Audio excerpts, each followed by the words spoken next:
ነገር በጣም መቆሚያ ነገር ስለሌለው እስከዛሬ ታግሼ የሰው ልጅ ካሁን ይቀየራል ካሁን ዝም ይላል ብዬ ታግሼ ዝም ብዬ ነበረ።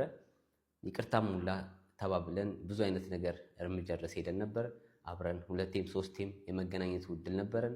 ያም ሆኖ ሊሰራ አልቻለም። አንዴ ያው ስጋ ከሆናችሁ ድረስ አንድ ቤተሰብ ከሆናችሁ ምንም የምታደርጉት ነገር የለም እና ቤተሰብ ይቀድማል። ያው ቤተሰብ ነው። አንዴ ኦልሬዲ የባለቤቴ እናት ናት ብዬ በማሰብ ብዙ በትዕግስት በዝምታ ጸጥ በማለት በጣም ብዙ ትዕግስትን ለሚፈታተኑት ነገሮችን ሁሉ አሳልፌበታለሁ። አሁን ከመጀመሪያው ታሪክ ስመጣላችሁ ግልጽ እንዲሆንላችሁ እኔና ሳምሪ ከመገናኘታችን በፊት ሳምሪን የተዋወቅኳት ያው ኢንስታግራም ላይ ነው።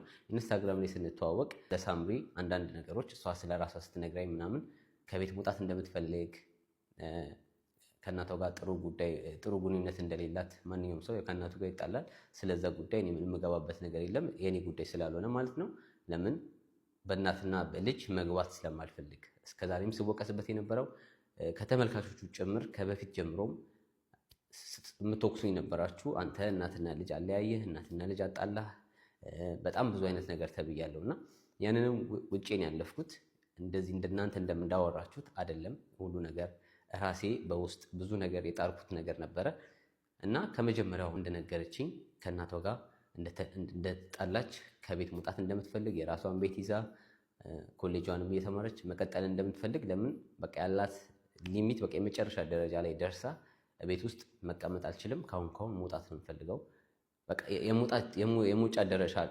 የመጨረሻ ደረጃ ላይ ደርሳ ነበር። ከቤት የመውጣት ፍላጎቷ የመጨረሻ ደረጃ ደርሶ ነበር። ስለዚህ የዛን ሰዓት ነው ከሳምሪ ጋር የተገናኘ ነው። ያንን በምታስብበት ሰዓት ከኔ ጋር ተተዋወቀች። ከዛ አወራን፣ ለመገናኘት ፈልገን ነበር። እንደ አጋጣሚ እሷ ከቤት መውጣት ስለማችል በጣም ትፈራም ነበር። ገና የዛኔም ብዙም እንደዚህ ፍሪደም አልነበራትም። በዛ ምክንያት ከኔ ጋርም ለመገናኘት ብዙ ችግር ነበረ። ከዛ የሆነ ሰዓት ላይ ነው ጠቅለላ ከቤት ስትወጣ እንዳጋጣሚ ከኔ ጋር የተገናኘችው። ከኔ ጋር ግን ከመገናኘቷ በፊት እኔ ቤት ከመምጣቷ በፊት እኔ እንዳጋጣሚ እንደውም ገና 10ኛ ክፍል የዚህ ሀገር እየተማርኩ ቋንቋም እየተማርኩ ገና ተማሪ ነበርኩ። በዛ ሰዓት ግን እዚህ ሀገር ስትኖሩ መንግስት ቤት ይሰጣችኋል። በግሩፕ ትኖራላችሁ። ሁሉም የራሱ ክፍል ይኖረዋል። ኪችኔ ጋራ ሳሎኔ ጋራ። ይሄንን የምነግራችሁ ያለውን ነገር ታሪኩን ግልጽ ለማድረግ ነው። ለአንዴና ለመጨረሻ ጊዜ ነው የማወራውም። ከዚህ በኋላ ምንም ምላሽ የምሰጠውም ነገር የለም። ሁሉ ነገር እኔ እጨርሰዋለሁ ማለት ነው። ስለዚህ እኔ ቤት መጣች። እንዳጋጣሚ እኔም አንድ ክፍል ስለነበረኝ በዛ ሰዓት ከኔ ጋር አብራ ተቀምጣ እሷ እንደውም ሀሳቧ የነበረው እኔ ጋር ተቀምጣ ለመውጣቱ ነበረ።